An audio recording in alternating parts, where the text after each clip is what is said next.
Literatura, vuelvo a estar con ustedes, esta vez para leerles algunos poemas más, aunque ya se han dado cuenta ustedes por mi presentación anterior que la poesía no es lo mío. Me gusta más el ensayo, pero me disculparán que intente también con los poemas.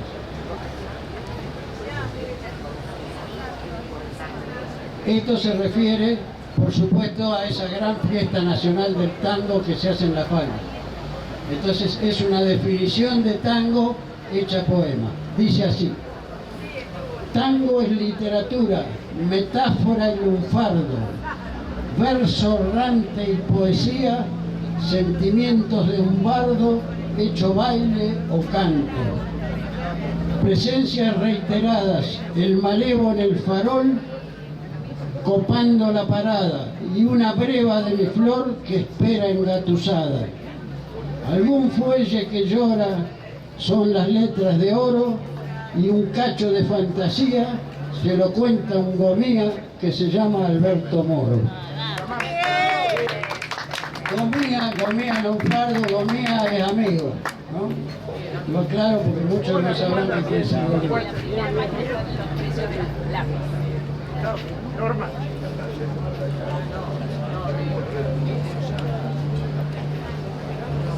Esta es una poemita breve. Vagaba yo se llama, escrito en 1992. Vagaba yo por el pinar umbrío cuando un hálito de frío me envolvió rasante, haciéndome sentir en ese instante la gloria de vivir siendo uno mismo en el tránsito fatal hacia el abismo.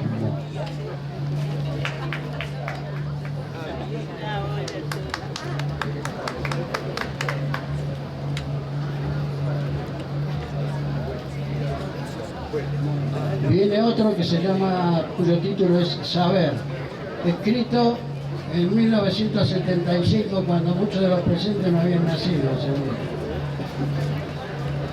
Como un ave todavía sin volar, que escudriña el cielo abierto, sueña un joven su anhelo de viajar al pasear su mirada por el puerto. Se imagina recorriendo las oscuras, misteriosas comarcas del planeta, embarcado en riesgosas aventuras de selvas, soles, turbantes y profetas. Han pasado ya los años de ilusión y aquel joven conoce todo el mundo, con el saber del que llega a lo profundo.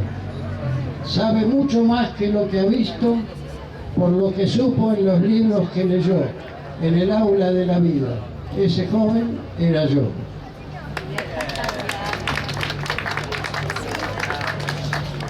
Y ahora, para terminar, dos poemitas referidos a nuestro héroe máximo, el general don José de San Martín.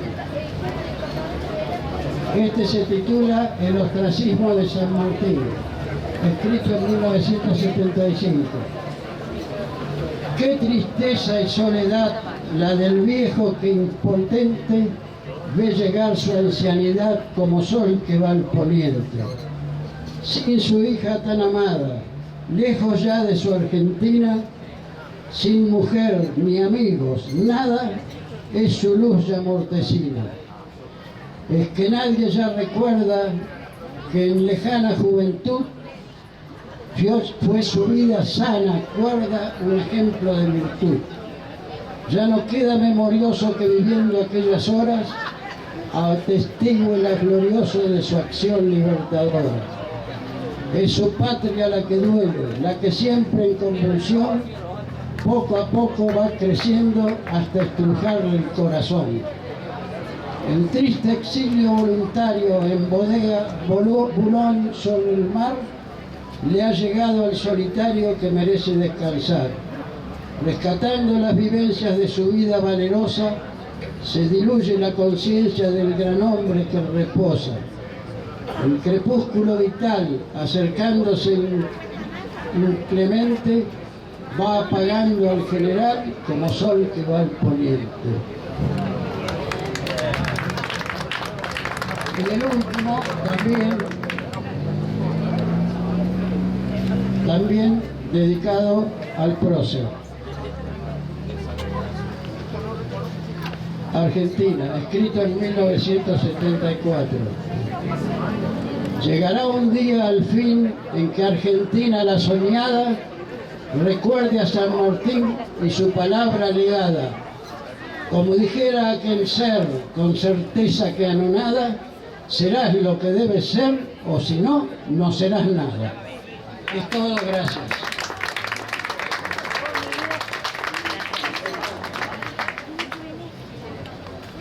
Pancho de la Biblioteca Popular Babel.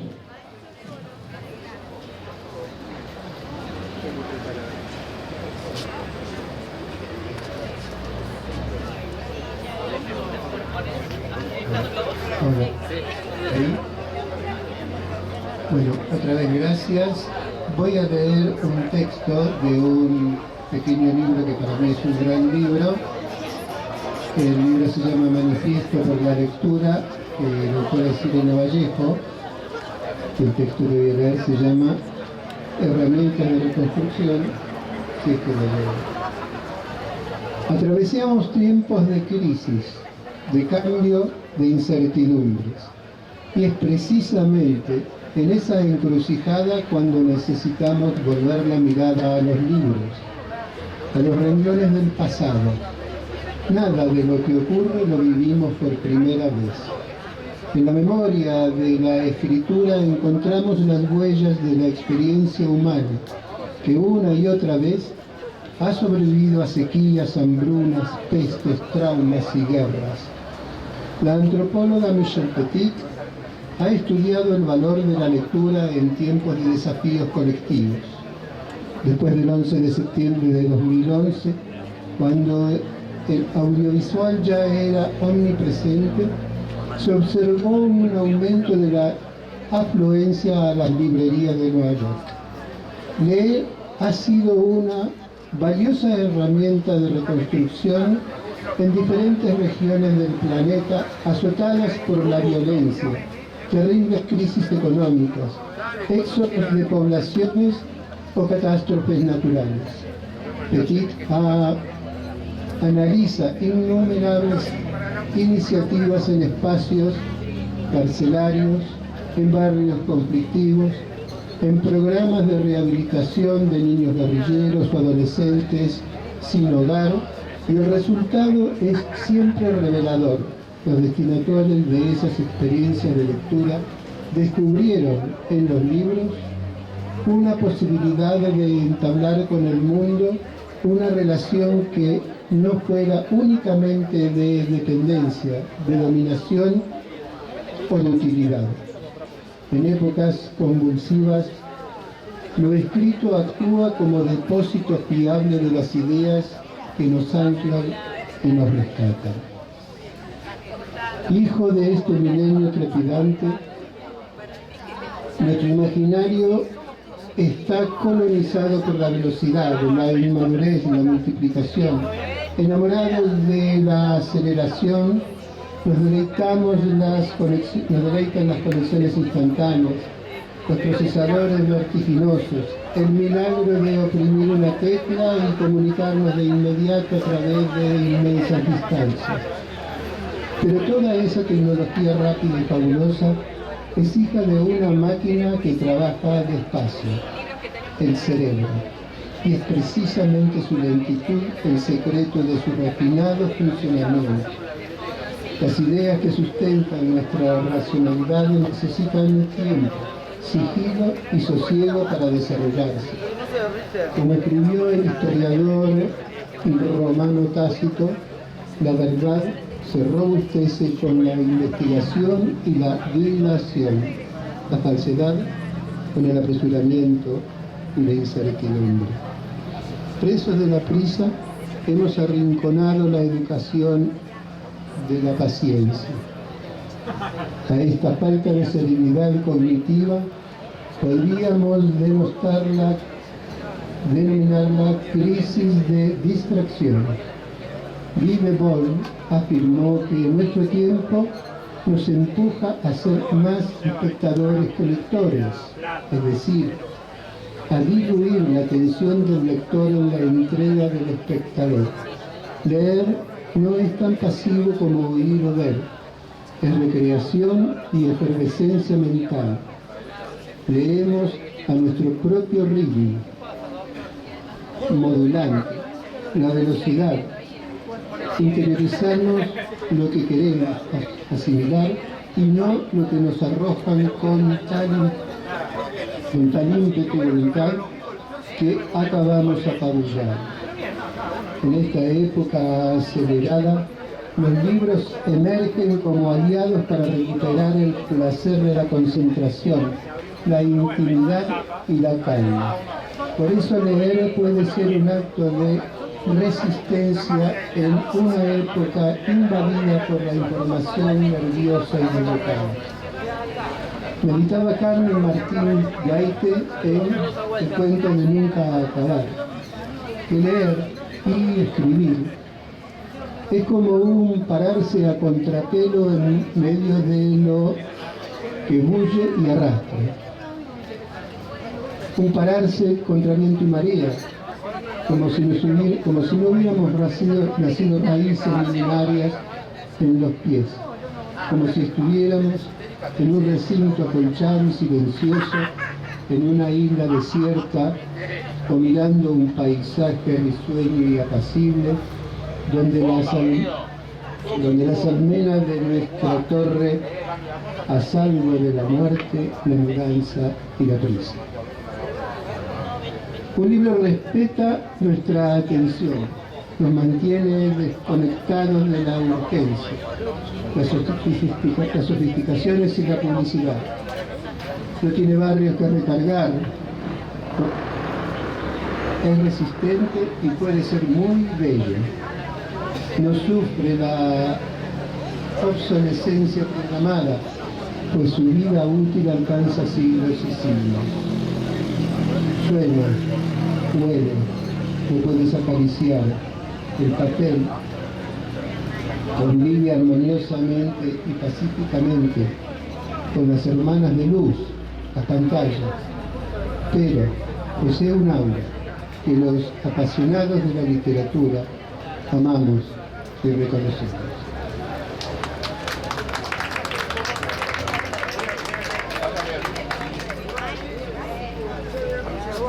Bueno, Daniel Tonietti, entonces te invitamos a leer. Bueno, muchas gracias. Muchas gracias.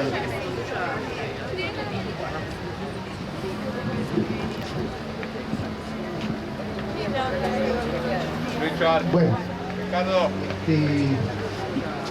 vamos a hacer una introducción acerca del libro que acabo de escribir en este invierno, acerca del sentimiento de las plantas.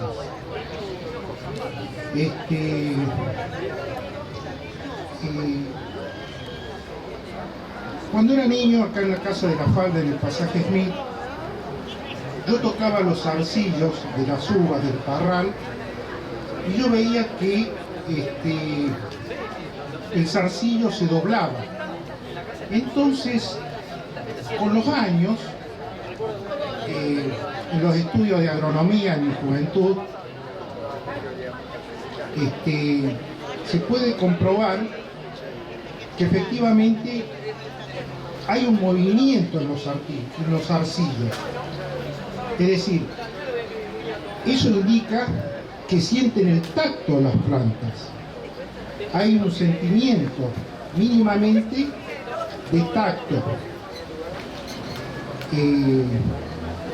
Desde el punto de vista de la filosofía, Aristóteles ya hablaba del alma nutritiva de las plantas. El alma nutritiva de las plantas implica que las plantas, dice Aristóteles, tienen un alma en cuanto a que comen, o sea, se alimentan, o sea, a través del agua, se alimentan y crecen. Con los años, se ha podido comprobar, ya lo decía Darwin, de la teoría de la evolución, se ha podido comprobar lo que precisamente decía yo acerca del movimiento o motricidad de las plantas. La motricidad implica un movimiento del alma.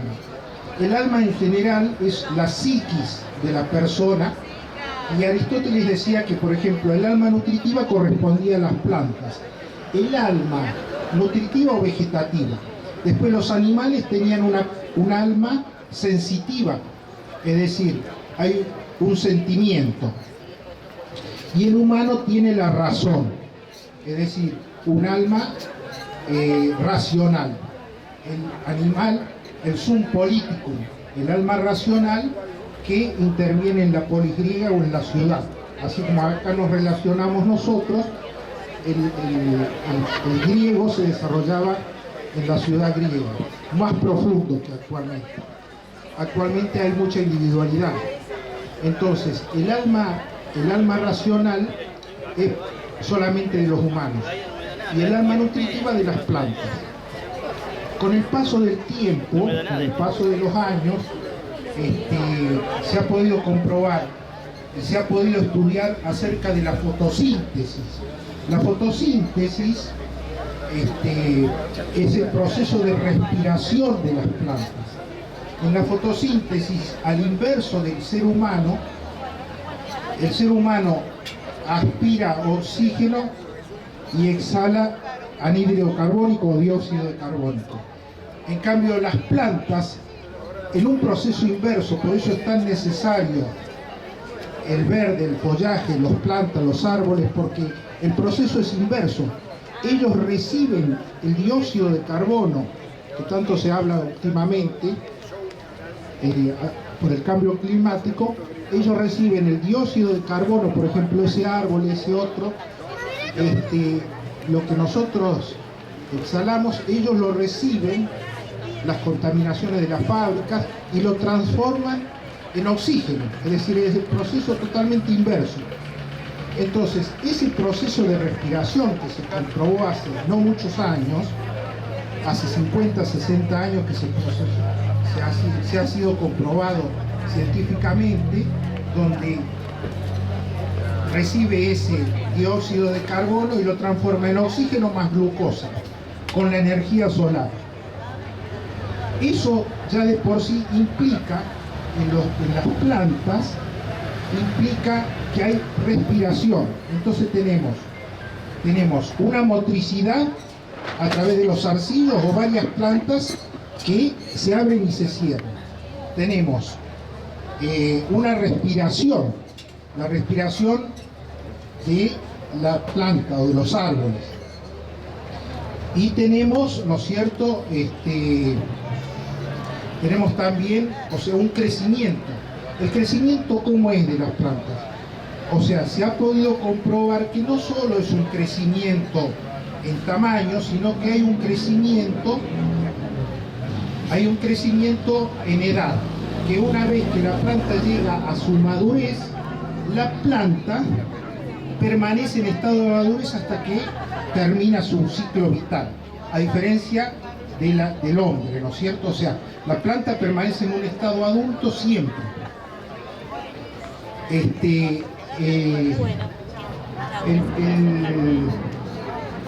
El proceso por el cual hay sexualidad en las plantas, desde mi punto de vista, la sexualidad implica mínimamente en los vegetales una aceptación o voluntad.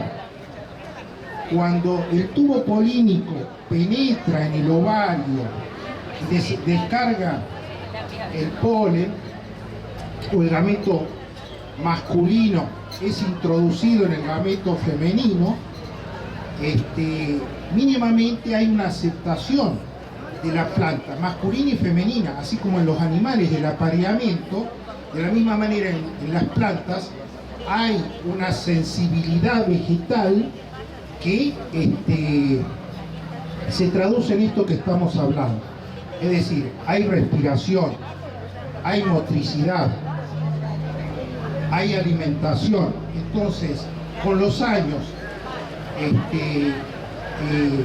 se puede lograr, desde el punto de vista de la filosofía, llegar a una conclusión de que no es solo nutritiva las plantas, sino que también hay un alma sensitiva. Stefano Mancuso es un científico italiano que ha probado ahora, a través de un estudio de 6 años que lo realizó en Italia, ha probado que las plantas a un tallo, cuando se le corta el tallo, la planta emite sonidos, grita, es decir, sienten el dolor. Está en estudio todavía, es muy reciente el informe científico publicado en la revista Cell, porque un estudio científico parte de una hipótesis, un muestreo, una hipótesis de trabajo,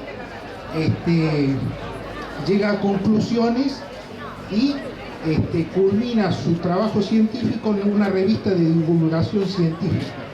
En este caso, la hipótesis de trabajo, donde se sometieron a las plantas, se las sometieron a estudios a través de parlantes y durante 6 años se comprobó que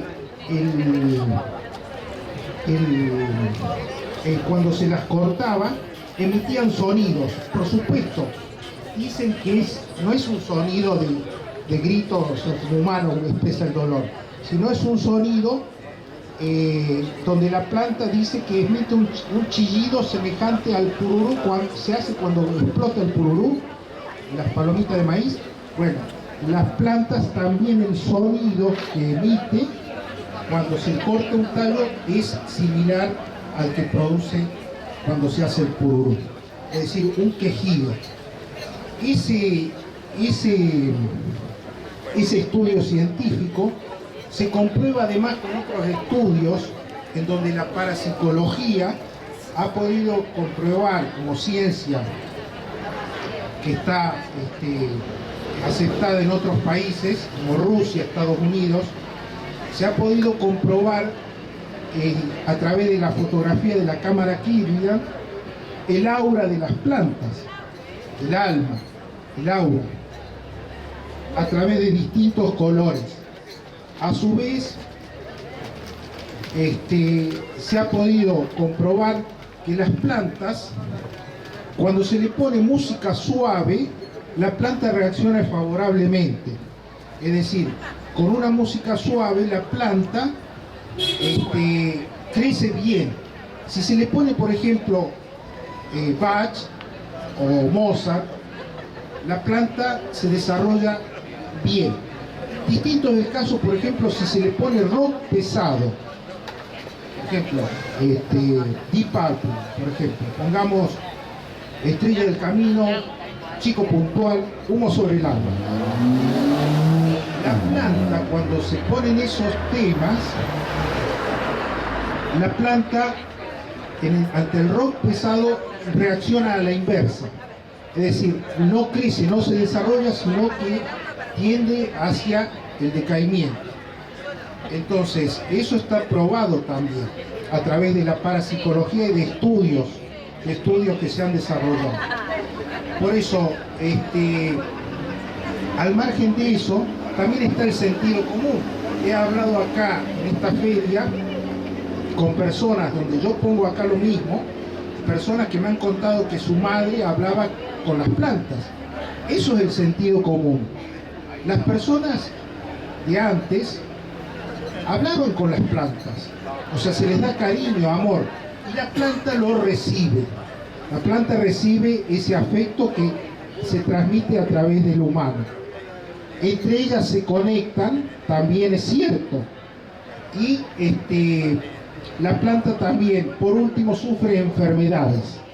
Sufre, por ejemplo, la roya del trigo, las cochinillas, esa miel que sale en los duraznos, esos son cochinillas, o sea, son plagas, o sea, pestes en una palabra, pestes de las plantas. Por todo lo expuesto llegamos a una conclusión de que hay un sentimiento en las plantas, hay un alma sensitiva. Algunos llegan incluso a decir que hay un pensamiento, ¿no es cierto? Que hay un pensamiento de las plantas. A ver, yo no me atrevería a tanto, pero sí, con respecto a los animales sí, porque hay un cerebro. De todas maneras, yo sostengo que hay un alma vegetal en la cual la sangre está en la savia de los vegetales y en la pared celular que solo tienen las plantas es una pared de lignina y otros compuestos orgánicos, sustancias de química orgánica. En la pared celular estaría el alma de las plantas. Poco se ha estudiado la pared celular y en esos lugares para mí está el sistema nervioso central vegetal, o sea, incipiente, no es un sistema como el humano, donde hay células específicas, pero sí hay un sistema nervioso central vegetal. Hay circulación de savia vegetal y en la pared celular lo que se ha comprobado que la picadura de un insecto o de una larva lo afecta y la pared reacciona ante eso.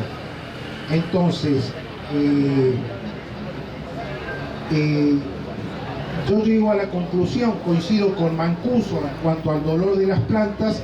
Lo que sí, desde mi óptica o visión del mundo en general, no concuerdo con la visión de Mancuso en cuanto a la óptica de la evolución. Para mí hay una creación divina de las especies, no hay evolución, Dios crea todo, la divinidad, la mente divina, la mente eterna, la mente suprema, más allá de la religión, la divinidad crea el universo en el cual hay un orden en la creación y las plantas ocupan un lugar dentro de ellas. Esa es mi diferencia con Mancuso, el científico italiano que ha publicado sus estudios en la revista Cell, igual que los científicos de la Universidad de Tel Aviv, donde también muestran estudios científicos donde hay reacción de las plantas de tomate, de tabaco, ante estímulos externos. Bueno, quería comentarles un poco acerca de este libro, de las plantas sienten, de que hay una sensibilidad vegetal dentro del orden de la humanidad. O sea, es decir, en la escala de la creación está el humano, los animales, o sea, el reino animal, el reino vegetal y el reino mineral. Dentro del reino vegetal, las plantas tienen una sensibilidad vegetal en la cual recién ahora en este siglo y a fines del siglo pasado se está empezando a estudiar